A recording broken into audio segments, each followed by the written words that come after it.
respect. Nigga, where am I going? Drop the four in my cup, now I'm floating. I can't feel a thing, to be real, I just go through the motions. Where am I going? Nigga, I'm in deep like the ocean. I've been in my bag, everybody around me, I'm ghosting. Where am I going? Drop the four in my cup, now I'm floating. I can't feel a thing, to be real, I just go through the motions. Where am I going? We are going another episode of HardFoul Radio. Appreciate everybody for tuning in today. This is the show that values time and puts God first. Appreciate you guys on this wonderful Wednesday. Let's get it started. So, in life, when you're wrong, just admit you're wrong. There's no point fighting it. There's no point trying to delay it. You're wrong, you're wrong. We're all going to be wrong. We all make mistakes. We all say dumb things. So just get to the point. And so, with that being said, we start today's show off with, I was wrong. Look, I predicted coming out of the East, I thought Milwaukee and Giannis specifically had one more great all-time run in him before his time in Milwaukee would eventually come to an end. And if he had one more great run, who knows, maybe it doesn't come to an end anytime soon. But the Bucks lost last night, lost 4-1 to the Pacers. I was never as high on the Pacers as a lot of other people are, and maybe that's my own mistake. But it was more so this faith in Giannis and what he's able to do as a guy I believe is truly one of the greatest players we've ever seen or will ever see in the game of basketball. But like I said, when you're wrong, just admit you're wrong. And with all that being said, it is time for the Milwaukee Bucks to admit they were wrong.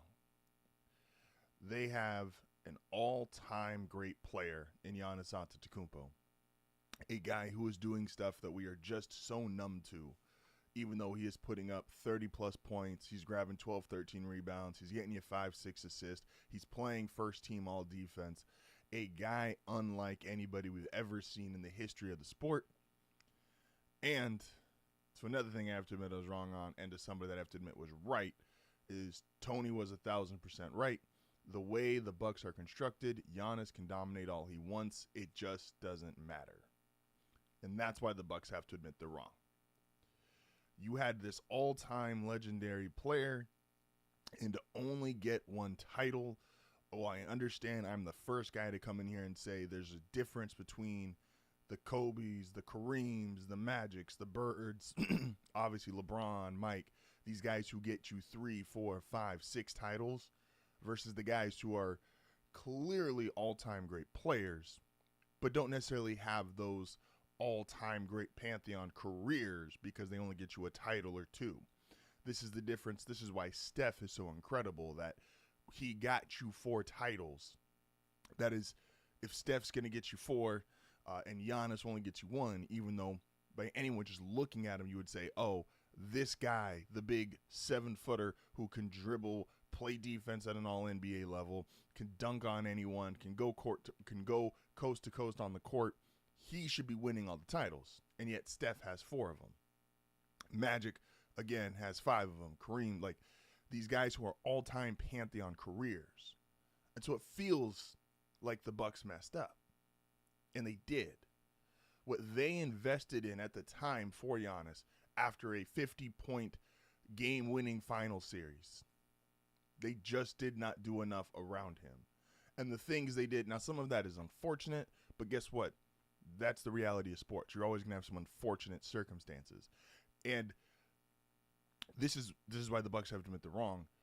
You can't say in the history of the NBA, when you look at the story of it, and you look at the story of Giannis specifically and go, why didn't Giannis win more? It cannot be because Chris Middleton, good player, not great player, because he got hurt. That can't be the reason Giannis only got 1 title. And again, Giannis, now, maybe Giannis will buck the trend. Most people, even myself included now, think Giannis is going to ask out this offseason, and we're going to see how the NBA offseason plays out depending on where he goes.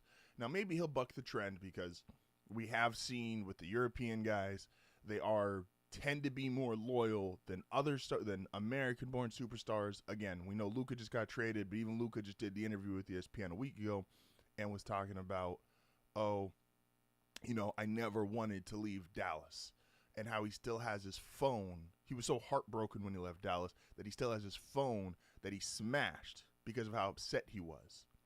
And so the European guys don't leave as quickly as the American-born players. But I still think it's time for Giannis to go. It's time for Giannis to be on a team that can compete.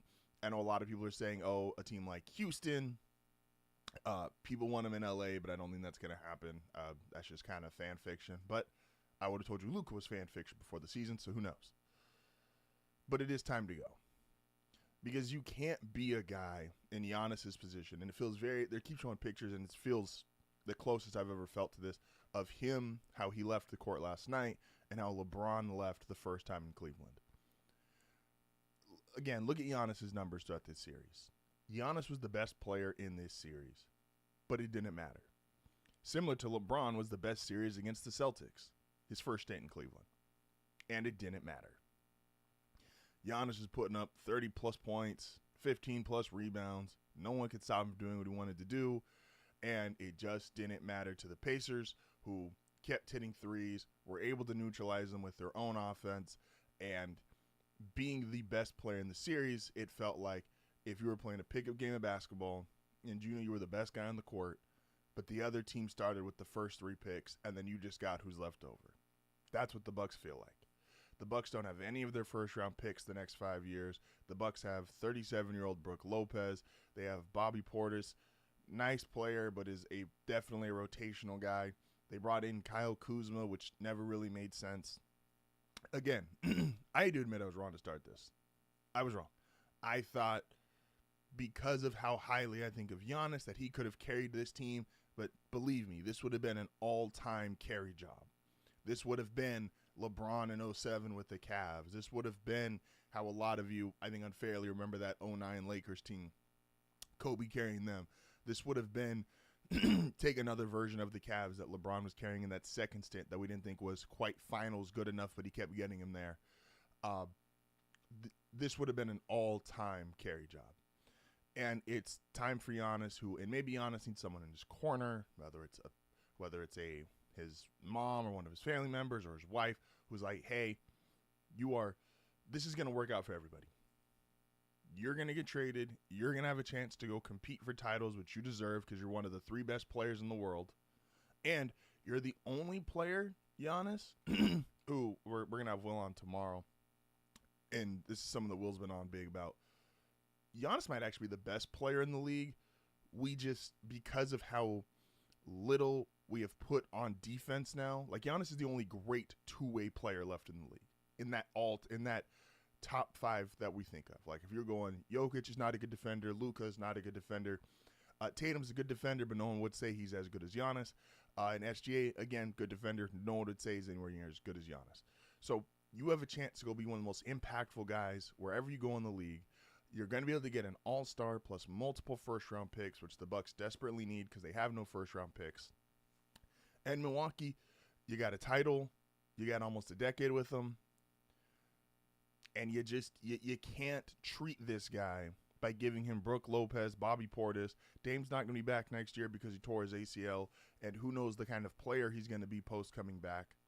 Like, we can't just leave Giannis in Milwaukee to be narratively nothing. Again, Giannis put up numbers that we've never seen before, and no one cared. Because besides my dumbass, no one thought Milwaukee could do anything this season, and it played out losing the first round 4-1 to Indiana. So, Milwaukee, it's time to admit you're wrong. Let's move on. Let's fix it. Let's get Giannis on a contender. Moving on to the other all-time great, but in the other conference, to Denver. And Jokic. Jokic was amazing last night again. Every time I watch him play basketball, it's a treat. Again, not much of a defender, but just what he does on offense, being the offense for the Nuggets, is just one of the coolest things I've ever watched in my life from a sports fan perspective. Now, the Nuggets are, interestingly, they are built like, because Jamal Murray was a story of last night. They are built like how basketball teams, it's very old school how basketball teams used to be built, which is I get one star and then I have really good role players who are going to, and there's not a consensus Robin, even if we feel like there should be one. So a lot of fans are too young, and because the internet's ruined everything has to be big two, big or best pair or best duo, big three. Before the big three, before the Celtics, most teams were constructed in a way where you had a clear superstar and then you had really good role players. Go back to those that one of the favorite teams of all time, a fan favorite team, the Philadelphia 76ers with Allen Iverson. Even the year they took all the awards and they were the only team to beat the Lakers in the playoffs, that 0-1. AI was the clear superstar.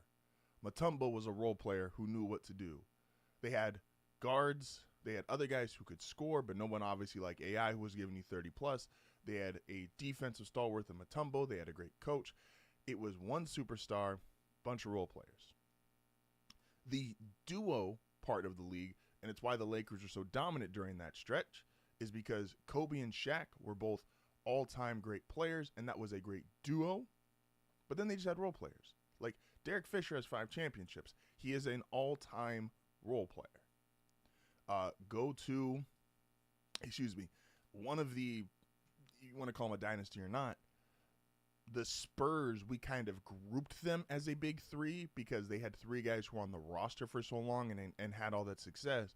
But make no mistake about it, Tim Duncan was the superstar. He was the all-time great player. Ginobili and Parker were really good. They knew the roles. They could step up in the playoffs. They could have these moments similar to Jamal Murray last night, where Jamal gets you 30-plus points. Tony Parker, who got a Finals MVP. Ginobili's got a bunch of big playoff moments, a bunch of big playoff shots. But Duncan was the all-time great, the guy who could get you 25 to 30 a night. The guy who was getting you double-digit rebounds, the clear best player on that team. He was the Jokic of now, the all-time great big. But you need these performances throughout your playoff run because, A, you can't just rely on a guy to get you 30-plus points, be your entire offense, still get rebounds, still get you assists, and still play defense. We just saw that guy in Giannis lose 4-1 in the first round. He doesn't have a guy. He got Gary Trent for one game to give him 30-plus points, and then it was a bunch of duds the rest of the series, and it was a bunch of duds from the rest of the roster. But Jokic, we know what we're going to get. Murray being the guy who could be the role player who steps up, and the next game, it might be Michael Porter Jr. who steps up. That's how basketball teams used to be made. You didn't have these duos or big threes, and it was very rarely you got super complete teams, and some of this is salary cap where right now, like the Thunder and Celtics are taking advantage of where they're at in the salary cap, and they just clearly have the 2 best rosters in the sport. But this is how Denver's going to be dangerous. And I don't think Denver, even if they do win this round, which I did pick the Clippers going into the series, I'll stick with that pick, even though I believe it said Clippers in 6, so I'm going to be wrong on that, but I still am taking Clippers in 7. Even if Denver gets past this, I don't think they can go all the way to the finals, but this is the formula for how basketball teams used to be made, created, the roster, and it was just cool to watch as a fan. It was just cool to watch this team of, we don't all have to follow, even in a copy and paste league, we don't all have to follow the same formula. We don't all have to follow, and teams just be copy and paste versions of each other. That was an old school team. That was an old school win. And credit to them for being up 3-2. Again, I'm going to stick with the Clippers pick. I'm going to stick with all my picks that I predicted because that's just, it is what it is. I made my bracket. I'm going to stay with it. I picked the Clippers. Still think they'll win, but Jokic is an all-time player. We know that. One of the greatest that we're ever going to see. And Jamal Murray is being his all-time role player. It felt very Robert Horry-esque. I know Robert Horry is more defined by shots, but just those playoff moments in general, that's why Jamal Murray got the max contract. It was never because Jamal Murray's never been an all-star in the regular season. But he has multiple playoff moments as well as a title with Jokic, and he's kind of the actual perfect Robin who can just every third or fourth game can get you a performance like last night. And if Denver is going to have a chance to make a deep playoff run, that's what they need. That's who Jamal Murray needs to be. Oh, man, a lot more to talk about. We're obviously going to talk about some of the draft stuff, more NBA as well. The Lakers are down 3-1. Do they get eliminated tonight? Not serious. The NFL rating king. So much more. This is HardFoul Radio. We will be back momentarily.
emotions. Where am I going, nigga?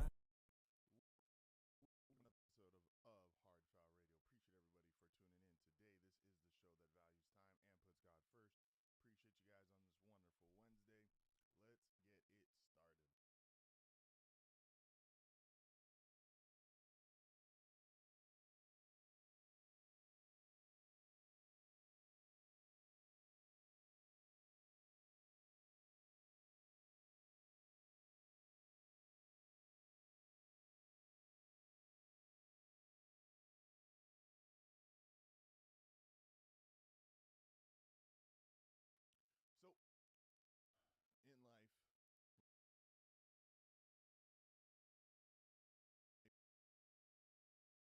for tuning in today.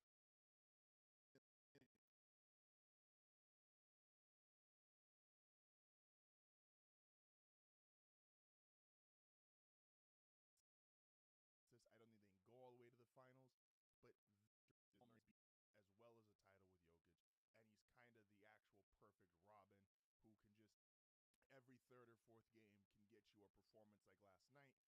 And if Denver is going to have a chance to make a deep playoff run, that's what they need.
Like my nigga, why you recording a baby shower on your stomach?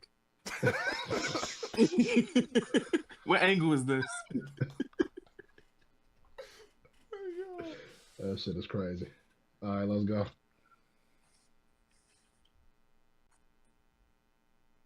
Two plates. Ain't no. I'm not putting sour cream on nothing. First of all, that's not happening. If you think I'm using the sour cream at a freak off, first of all, if you think I'm eating any, like, nah, that's not. The food is the crazy part. I mean, the food is just open, like it's just there. I'm just gonna assume everything roofie. Everybody ass naked in here. Stuff sweating touching and shit. stuff, and the food just open. This man Like does a so nigga good. pulling out mid stroke to go grab a spoonful of rice or some shit. Like this shit is crazy. Nigga asked you, do you want something? While you in there with two other people. Y'all Yeah, want yeah. anything? What say he waiting in line for the train eating a motherfucking taquito or some shit. That nigga got to plate of yellow rice and beef. Talking about, let me know when y'all finish. Hey, when his turn come up, he tell the nigga behind, hey, hold this. He hurry up, start eating the shit off spit. Yeah, he see he's coming up, he's eating fast as shit. Like my nigga. Oh man, you need to laugh in the morning. It's good. It's good times, man. Don't forget to go check out more episodes of Group Chat Podcast dropping every Sunday. This last episode dropped a little bit later, but that was my fault. Go check them out. A&M back this week as well, or 90 Feet is back this week as well. A&M dropping Thursday. So in life, when you're great at something, sometimes you're great at something you don't want to be great at, right?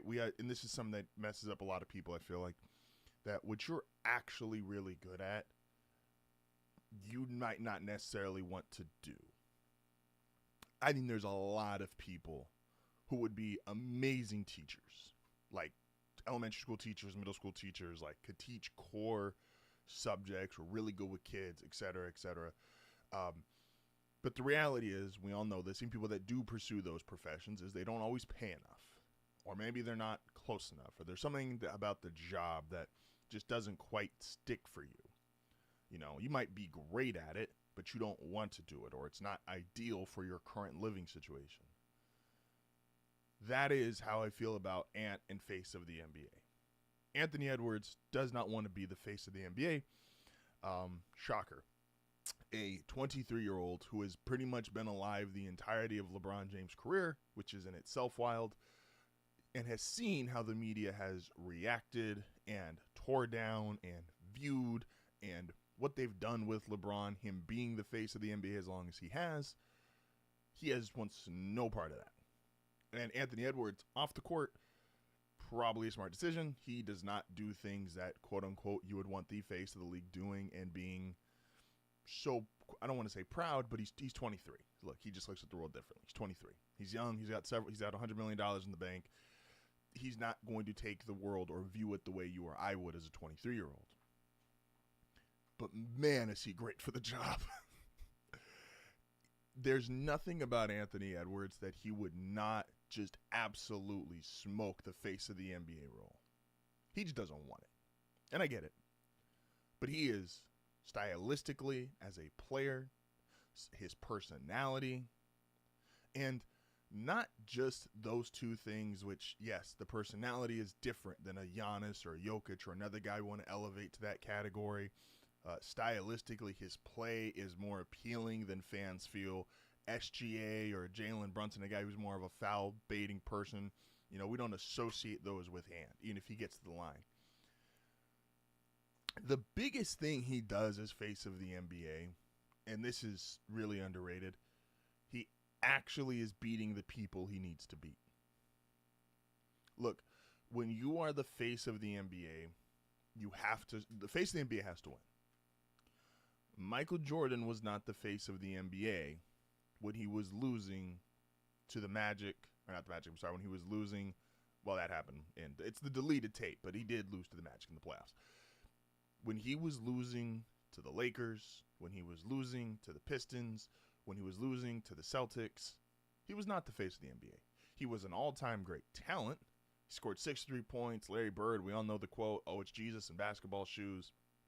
He was this all-time great talent, and he was clearly great at basketball, but he was not the face of the league. He became the face of the league when he started beating teams and going to the finals and winning. And that's what really prevents a lot of these guys from being that quote-unquote face. Like Luka had a chance to be the face if the Lakers went on a deep playoff run. He would have had the brand of the Lakers. He would have been one of the top 3 to 4 players in the game. Plus, he would have started winning. Luka, if the Lakers get bounced in round 1, has no chance to be the face of the NBA. Again, Jokic, Giannis, they just don't want it. They don't have the personalities for it. Ant will have beaten in successive playoff runs. Durant, Booker, Jokic, Murray, LeBron, Luka, and let's see who else falls on the way to him potentially getting to the NBA Finals. The Timberwolves are my finals pick to represent the West. And now at this point, they're just my pick to win it all. That's what you have to do to be the face of the NBA. You need to win. It's not some ESPN hot take or, oh, you got to be perfect in the finals. You got to do this. But you need to win. You need to be competitive. You have to be one of the guys who is going deep in the playoffs year after year. And Ant is doing that. Again, a lot of people are really good at something that they want no part of. You could be the world's best second grade teacher secretly, but you want no parts of it. Ant doesn't want any parts of being the face of the NBA. And I get it. But man, would he be perfect for the role? 10,000%. He would be fucking perfect. Oh, man. With that being said, let's transition into not serious. You know what time of the day it is. It's when we take the storylines that are currently going around and they're just the really silly ones and unserious ones, and they are there to get people through their part of the show, but they don't actually mean anything, and I don't want to do a disservice by discussing these in long form conversation and giving you guys the idea that these actually matter. So, leading off our not serious is most NFL GMs. Look, the draft just happened. Shador, obviously, we saw the fall. We saw a bunch of different guys fall. Some for medical reasons, some for personality reasons, some for whatever reason the GM wanted in that moment. Look, and I don't want to be these guys. This is their livelihood. Decide to make their money. So far be it from me to be super harsh on them and it's not to be personal. Some people act as the job is to not be fired. Some people act like the job is to do the best you can. Howie Roseman, John Lynch, a handful of guys, Peyton in Denver, they treat the job like they want to do the best they can. And Peyton's a really good example in Denver because people were calling for his job just 2 years ago. Howie obviously has had a lot of stability and commitment and support from ownership because they've been successful. John Lynch, the same. I know last year wasn't great, but the 49ers been really good as of late, so he's got commitment and backing from the franchise there. Peyton, people wanted to be fired. He was there during the last coaching staff. He's there, obviously. They kept him when they brought on Sean. And he does the job as if he wants to do the best for the job, wants to get the best talent, wants to make the best decisions. And some people just don't want to be fired. And that's how you get situations like, why was Shador the second quarterback drafted by the Cleveland Browns? Oh, it's because the owner said, hey, the owner took his input and said, hey, I want Shador.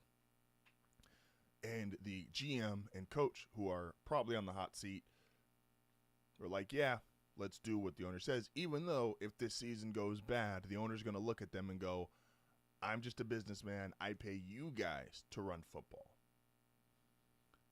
You guys are responsible for knowing if this person can play or not play, or if you can coach them into a quality player, et cetera, et cetera.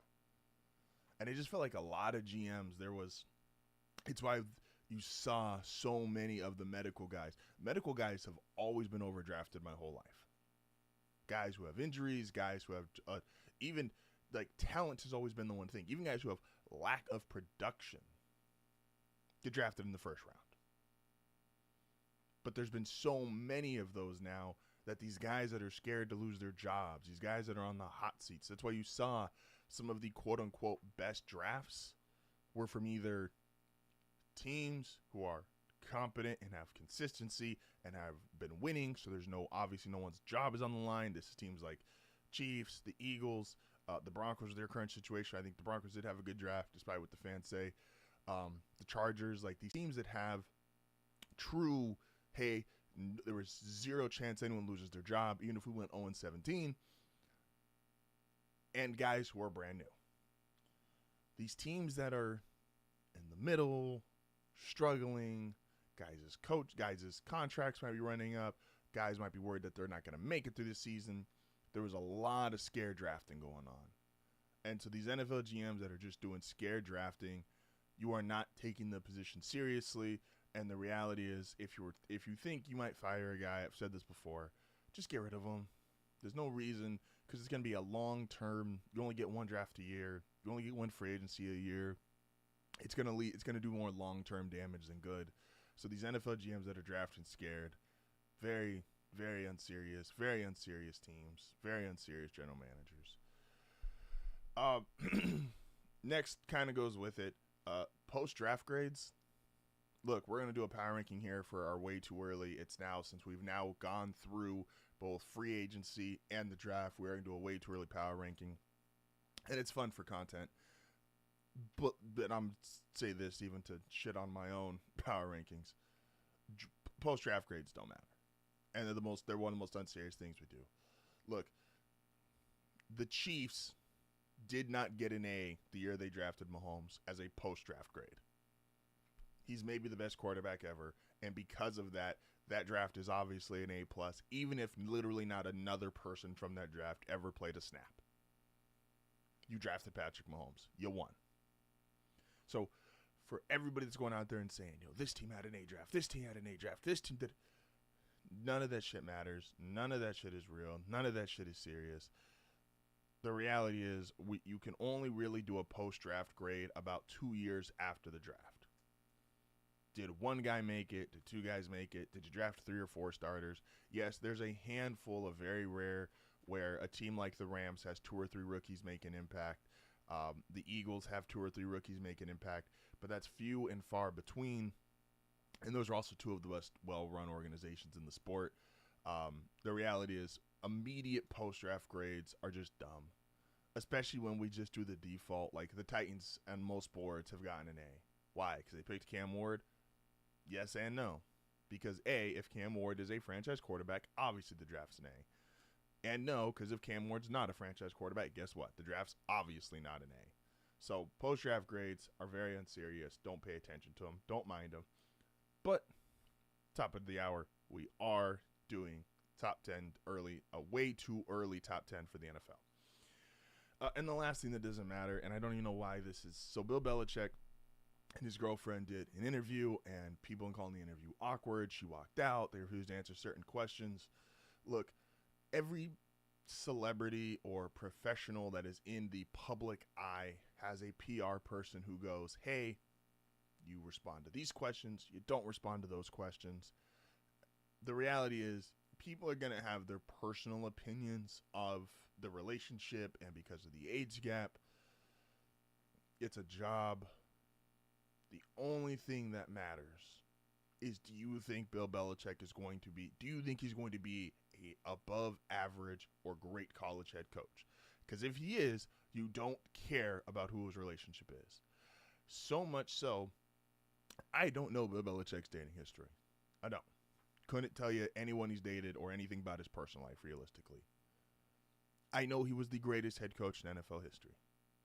I don't know if throughout that entire process, from when he got to New England in 2001 to all the way to when he left New England 2022, I have no idea who, or 23, yeah, because it was only the one season male. I have no idea who he was dating. I have no idea who he was seeing. I have no idea what was going on in his personal life. But it didn't matter because he was the greatest head coach in the history of the sport. And the only reason this story matters to anyone is that if you think he's not going to be a really good or great college head coach. Because if he's not, you're going to use this as a reason why. You're going to say he's distracted. You're going to say she's bad for him. You're going to make up reasons that have nothing to do with football, that aren't serious, that aren't real, that have nothing to do with you, have nothing to do with the situation, is can he coach? You want to have personal opinions about Bill and the age gap or whatever, his relationship, fine. But you are going to have that regardless.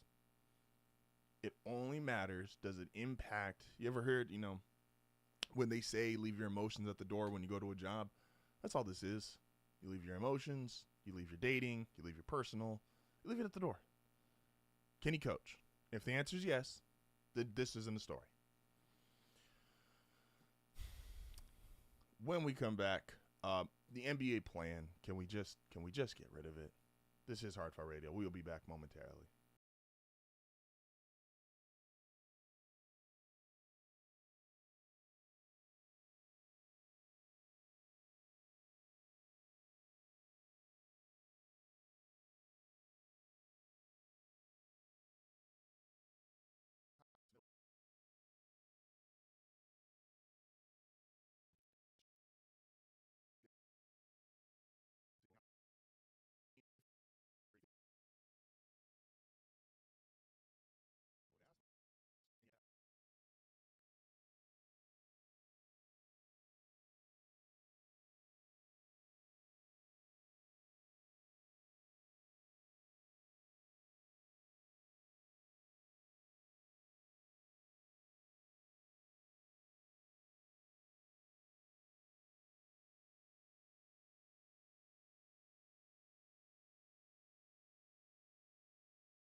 I'm gonna get this the trade. Adam Silver got a veto. Adam don't do much, but Adam, if you do something, you get this the trade. You got a veto. But I'm gonna propose it anyway. I'm gonna send LaMelo and 2 first rounders for Ja. Ja who? Rule? LaMelo and 2 first rounders for Ja. And I'm gonna re-up with Miles Bridges. I know he just signed a contract extension, but I'm re-upping again. That nigga said we going to take Tupac off of death row and put him on Cash Money. Like, nigga, what? Listen, I don't want John Morant and Miles Bridges nowhere near each other. You put that nigga on what's the shit called? You put him on fucking Jay Prince label. Rap a lot. He put him on Rap a Lot. That nigga took him off. He took him off Death Row and put him on Rap a Lot. Adam, who says no? Who says no? I'm calling that shit gangland. The police, nigga. Oh man, gotta laugh in the morning. It's a good time, good time. Don't forget, check out group chat, A&M, all the other shows you got here on HardFoul. So, look, man, I'm not a fan of drastically changing sports. I'm kind of stubborn when it comes to it, honestly. If I've grown up watching a sport be a certain way, I don't really want to take the time or the mental energy to relearn a brand new, whether it's playoff seeding, and we all adjust, right? We all adjust, and I'm aware I'm going to sound like a total hypocrite. Baseball, the pitch clock, we all adjusted. It was great. It's great for the sport. The NFL, kickoff rules, yeah, it was look stupid, but we've all adjusted. Sport's still great. The NBA plan should just go away. And maybe this isn't so much adjusting. This is more to the first point of how we started today's shows off. Admit you're wrong. The NBA plan looked cool because there was 1 year where we're like, there's a couple years out in NBA history, but there was 1 year specifically where we're like, okay, the 8th and 9th seed are so close, and it feels like we're going to have that, which I think is it's okay to have the team that just quite misses the playoffs, even if they're really good. That's a good storyline. That gives us stuff to talk about. Wow, what are they going to be like next year? Wow, they're so close. Maybe they just get one more piece. That's fun. That's entertaining. That's exciting. That's a storyline. Losses in the first round, 60-point leads. Sweep both, but the 1 and the 8, both 8 seeds were swept. The Heat were technically a 10 seed. Like, yeah, when you take the best team in the conference record-wise and you put them against the team who was 10 games under 500, that's what it's going to look like. Those teams are not both playoff teams. But because of the play-in, we elevated the Heat, who are a 10 seed by definition. 10th in their conference. Not even being hyperbole. The worst playoff team ever? They're the first 10 seed to make it? So does that mean they're the worst playoff team ever? It showed. 60-point loss. Like, one game was kind of close. The Heat made one run in game 3 where it was like, okay, the game was kind of close. There was something there. And it took about 5 minutes of Donovan Mitchell to say, I'm the best player on the court. I'm going to handle this. Took care of business. Everything else about this game, why did we need the Heat in the playoffs? Why did we need Miami in the playoffs? Why did we need a play-in in the West for the Mavs and Kings to be included when they weren't? The Grizzlies got swept, and the Mavs and Kings weren't nearly as good as the Grizzlies. It's okay to have the team that's close. And in the NBA, realistically, that wasn't even the situation. Because the 9 and 10 seeds weren't respectively close. Now, I don't feel bad for a team like the Hawks, who Trae Young came out and said, why have an 82-game season if only 2 games are really going to matter? Don't lose to the team that's 10 games under 500, and then those 2 games don't matter as much.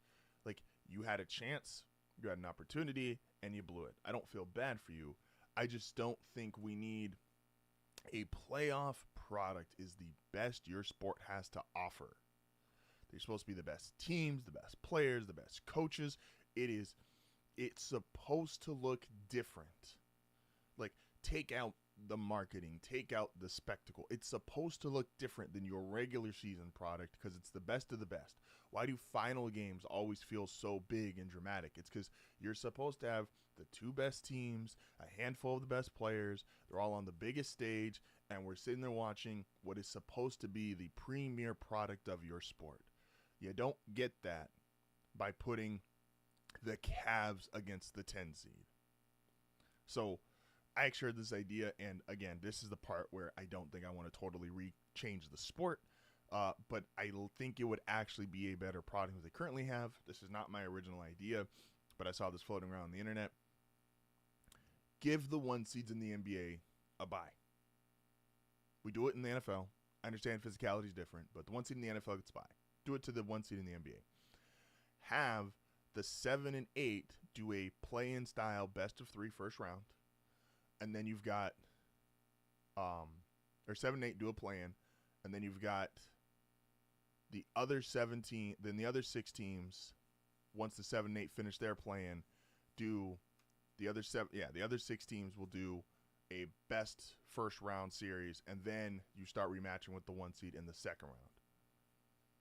So I don't know if I would do it, mainly because, again, I don't really like initially. I don't like change off rip with my sports. So I'm not guaranteeing this would be the perfect way to fix it. But it couldn't be worse. And we just don't need the play-in, guys. Like, just, I know there's going to be, and as soon as they get rid of it, Adam Silver, I need you to have the stand your ground stance. Because the second you get rid of the play-in, I already know what's going to happen. The second you get rid of the play-in, the 9 seed is going to win like 48 games.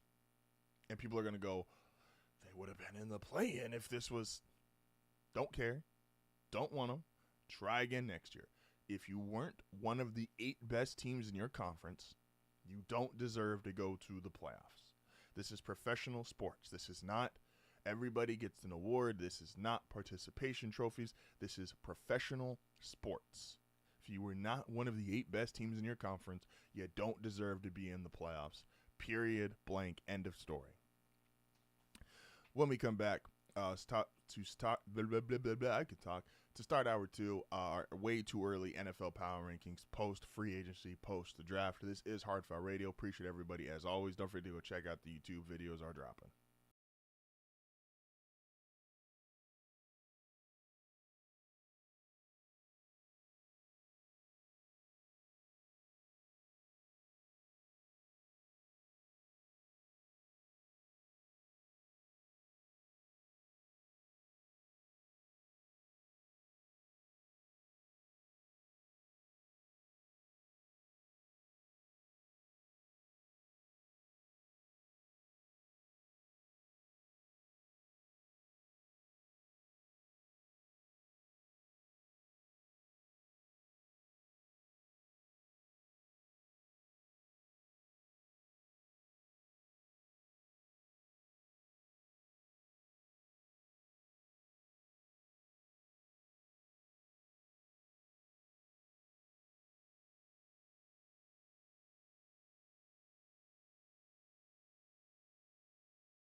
And we are back. This is HardFoul Radio. Appreciate everybody for tuning in today. You know what it is the top of hour 2. For those of you that are watching the live stream, I know that timeline never really makes sense if we're just listening to the audio, but it is what it is. So the NFL, we all know this, the NFL is king in ways that can't really be fathomed. Like, it has just lapped other professional sports by margins that are, I would have never thought was possible as a kid watching sports. The ratings for the draft were doing 13 million for the first round. The NBA Finals last year was doing 12.2 peak. And that was with Luka Doncic, that was with Kyrie Irving, that was with Jason Tatum, Jaylen Brown, the Celtics, iconic franchise. The NFL draft first round was doing bigger numbers than the NBA Finals. The NFL is just in a league by itself. It's the only league where it's hard to pump out content year-round for any sport except the NFL. You could drop a power rankings in the middle of the off-season when there's no draft, no training camp, nothing going on, and that could do numbers. That's just how big the sport of football is. That is how enamored we are with the sport of football and the NFL. It's again, something I never thought would have been possible. So with that being said, we of course, and by the way, and I said this and not serious, and I want to double down on it, do not take post-draft grades seriously. They don't matter. They're not real. They are people trying to get ahead and people who want to put their flag on the, I was right before everybody else was. Unless you're me, of course, in which this is a very thought-out, well-educated process, not something I just did 30 minutes before the show, obviously. I kid. So, with that being said, we have our stepping stool. You know how this works. It's our 10 NFL teams that we think are the best currently. This is a post-free agency, post-draft, who I think did the most to improve themselves. Obviously, there's still a handful of things that can be done between now and the season starting. We'll get clarity on who is starting, who's not. These are the 10 best teams post-draft, post-free agency on our stepping stool. So we got to start, obviously, here. Now, let me be very clear here. The teams, what's going to be really confusing about this all year long is 14 teams make the playoffs, which means theoretically we have 14 good teams. Yes, you could argue the 7th seed is not going to be obviously a great team, and that's fine, that's fair, that's valid, but 14 good, really good teams. That means there's 4 good teams, because that's what people are going to go to. They're going to be like, how'd you not include this? How'd you not include that? The NFL is telling you by having 14 playoff teams, they think they have 14 teams of that quality. So just because your team's not on here, it ain't the end of the world, and it doesn't mean that I think your team sucks. It just means I don't think they're one of the 10 best post-free agency, post-draft. Yeah. So starting here at number 10, I know they're going to kill me. It's fine. I know the Commanders just went. They were one of the 4 best teams in the NFL last year. They made the NFC Championship game. I don't subscribe to that logic. I think just because you had a great run, you had a great season, Jaden Daniels. Here's the thing, and this is where I think Washington is going to struggle. Washington did, which I really liked, address their offensive line. You have Jaden Daniels, who's your franchise quarterback, who has injury concerns. He got hurt in the middle of last year. He had injuries in college. And because of, we've all seen the viral highlight tape of him getting hit and the way he gets hit, we all know he is a injury risk. So they went out, they drafted Connerly. They went and traded for Laramie Tunsil. Love both of those. I think both of those were extremely smart, extremely well done. Very smart moves by the franchise in the offseason. Protect your franchise quarterback. I do think Washington, where they're going to struggle and where they got exposed, and I think it's going to be exposed even more this year, Washington gave up the 3rd most rushing yards of any team, and I don't think they did anything to really improve that. And when you play, and I know people are going to push back and say, well, they beat all these teams but the Eagles. Look, yes, you did this time. But the thing about not being able to stop the run is it's a compounding issue, because if you can't stop the run one week, your defense goes out there and plays 40 minutes, and that leads to longer drives. It leads to more injuries, or the potential of more injuries. There's a lot of things that cumulatively build up for teams that cannot stop the run. So, and that's going to be an issue that is you're going to see these other teams I have above them are teams that can run the ball, they can be physical, and it's teams I don't think Washington is going to match up real well with. So Washington's still one of the 10 best teams. And be honest, Commander fans, you were picking number 2 overall just the draft prior. If you're a top 10 team in the NFL a year after drafting 2nd overall, it's pretty good. It's pretty good. Number 9 is the Chicago Bears. I love a lot about Chicago has done this offseason. Obviously, I was high on Caleb. I ended up being more critical of him throughout the season because I did think there was some underwhelming things. We saw a lot of underwhelming things. But look, your coaching is going to be better. Flat out. Even if you don't think Ben Johnson is some super genius, it's going to be better than what they had. Offensive line is going to be better. Even if you think that the guys they brought in, there's always a slight risk with free agency of, are you paying for what a guy has done versus what a guy will do in terms of the level of their play? Potentially, but your O-line's going to be better. It can't be worse. Caleb, by that same logic, is going to be better. He's got, yes, Keenan Allen is no longer there, but I actually like replacing him with Luther Burden. Keenan Allen wasn't that great to begin with last year, and so replacing with Luther Burden, I think you get similar, if not more, production. Again, the offensive line, the coaching staff. I like Loveland in the draft. There's a lot here to like about Chicago. The problem with Chicago, honestly, is this division is really, really tough. This division, again, a 14-win team didn't get to host a playoff game.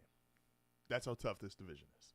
So, but I like what Chicago has done this offseason. I would have them in my way too early top 10. At number 8, I have the Chargers. I don't totally understand Jim Harbaugh's philosophy, I'll be honest here, that he claims to love Justin Herbert as much as any one coach loves a particular player, but he also has spent most of his resources getting offensive linemen and running backs because he wants Justin Herbert to be the best quarterback that only throws 10 times a game. I don't get it. It obviously worked for them. They made the playoffs. They're going to be one of the better teams in the NFL. I do have questions about Herbert. Again, at some point, I subscribe to the crazy theory that Justin Herbert does have to win a playoff game at some point in his career. This is more, though, of a coaching. I think the roster is better. I think, obviously, Jim Harbaugh is one of the best coaches in the NFL. But this is another one where you're in a really tough division. And I get it. You were second in this division last year, but I think both the Raiders are better. I think the Broncos are better, better than they were last year. We'll see if I think they're better on the actual overall team. And the Chiefs are still the Chiefs, and you have to give them respect as long as they have Mahomes, Kelsey, Reed, and if Kelsey is obviously not the player he once was, it's just, again, I just don't really understand we love Justin Herbert. We love Justin Herbert. Oh, he's so great. He's so great. And we're going to give Omarion Hampton and Najee Harris 40 carries a game? I don't quite get it, but you can't dispute the results. No Bosa anymore, but look, I think the defense is still going to be fine. They went from 32nd to 1 last year, and a lot of that was coaching. So the Chargers still in the top 10 by number 18. Number 7 is the Rams. I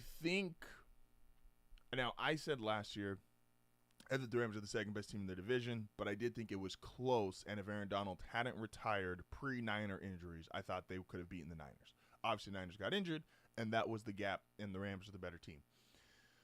I do think, though, we're getting a little too far ahead of ourselves now, because the same reason, like, I keep hearing, well, they're the only team that didn't lose badly to the Eagles, weren't blown out by the Eagles, and that is true. I also don't know if I'm willing to justify that to move them into into the top 5 category, which is they're on the outskirts. I think, yes, their defense, it's a lot of this should happen, but will it happen? Like, you should still have Puka Nacua as a wide receiver one of the 4 or 5 best receivers in the game. I also saw Cooper Kupp, who was in a similar role, and his body expired much quicker. It's a lot of over-the-middle routes. It's a lot more getting hit than other primetime receivers. Their defense should be better. Jared Verse, it's a lot of young guys. But it's a lot of shoulds with the Rams. And there's just not enough concrete where I was like, okay, I didn't feel comfortable putting him into the top 5. I don't think they had some A-plus free agency / in draft where I was like, oh, this is for sure the thing that's going to push them into this category. So that's where I got the Rams. Now let's address the biggest one I'm going to get the most pushback on. I don't care. I 1,000% believe it. It's absolutely true, and that is the Broncos are 6. Look, the only teams better than the Broncos right now are the clear heavyweights of both the AFC and NFC respectively. Denver's defense, just defensively, is the 11 best names any team is going to put out there. I could go, they have 2 great safeties, multiple corners, 2 good linebackers, defensive line. They seem just like the NFL in sacks. They have the defensive player of the year in Surtain, added Barron in the draft, still have Riley Moss, McMillan. They added Hufanga. They added Greenlaw. This defense is going to be the best defense in football. And Bo, and I know we're back on the Bo was going to turn into Mac Jones. He's going to have a horrible sophomore season. Everything everybody said last year about Bo. Look, another year with Sean Payton. Added another receiver in the draft. They got another running back, which Sean Payton's only drafted 4 running backs in the top 100. Bush, Kamara, Ingram, and now who they just drafted here. Pretty good company, right? So Harvey as the running back, I think the running game is going to be better. The offensive line was great last year. There's no reason to think it's going to take really much of a dip. No one is like over the hill or entering, the end of their career. Everyone's kind of in that perfect 28 to 32 range as far as age-wise. McGlinchey would be the oldest, but still offensive line, year 2 in this system, the best defense in football. This is going to be a team that Bo doesn't have to be a 35 to 40 touchdown guy. He just needs to be a 25 to 30 touchdown guy. And with the number 1 defense in football, that is good enough to get you in just outside the top 5.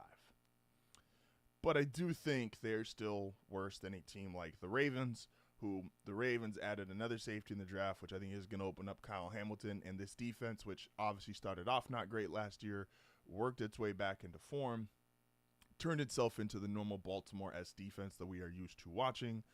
Obviously, you've got Lamar, probably should be 3-time MVP at quarterback. You still have Derrick Henry. This is still going to be one of those teams that it feels like Tony's had the opinion, and I'm pretty much right there with him.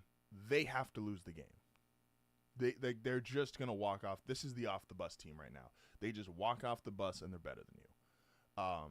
Now there is things that can happen, obviously, with coaching. John Harbaugh did just get an extension, but we'll see if they are still. We'll see if he is still truly one of those coaches, or if he is just at this point in his career just more of a guy. I know Tony's had his own issues with Harbaugh over the years, but this team just gets off the bus. They're bigger, better, stronger, faster than you. Another really good draft. And, yeah, top 5, it's the Ravens. I think the only reason why I can't put them higher is because I do think at coaching there is just this mismatch of when Harbaugh goes against Reed, what he's able to do and how he's able to perform. And most of the times it's not performing. And so I think the Ravens, by all estimation, are better than the Chiefs at almost every single position outside of exactly quarterback and D-tackle.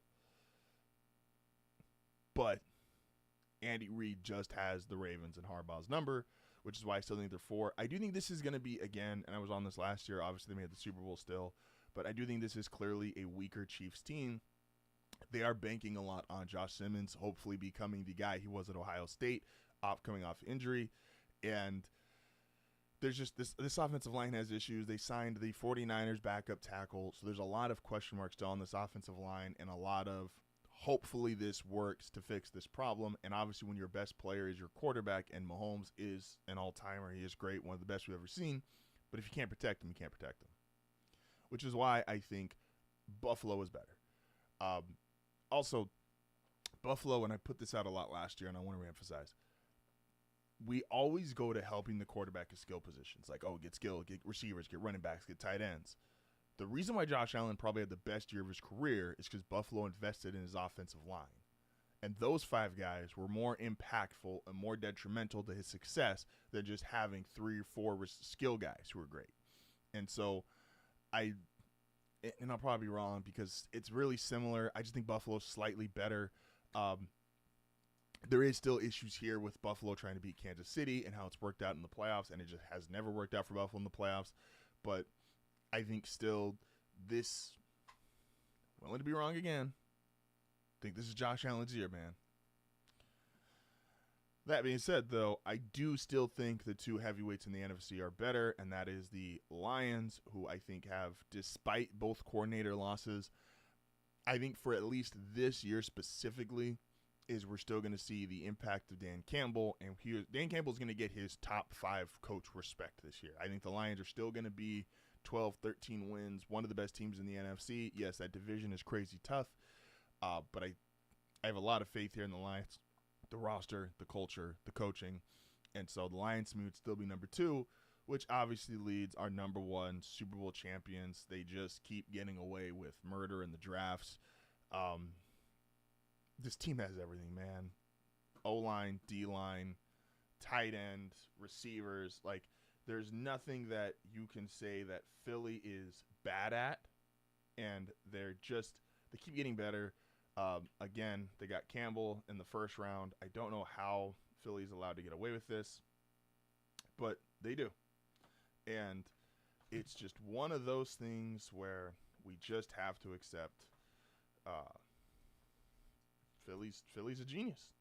And so, sorry, my mouse here just clicked up. But what Philly does every offseason, it feels like, what Philly does, what they did in the regular season, they just re-signed Saquon, who's coming off obviously a career year, and we'll see the continuation of that. But this team is incredible. This team has literally everything that you could possibly want. And so I don't see a situation in which they lose or how they lose. This should be your prohibitive favorite in the NFL. Philadelphia Eagles. They are my number 1 team. That being said, appreciate everybody. We'll be right back to close out. This is HardFoul Radio. Be back momentarily.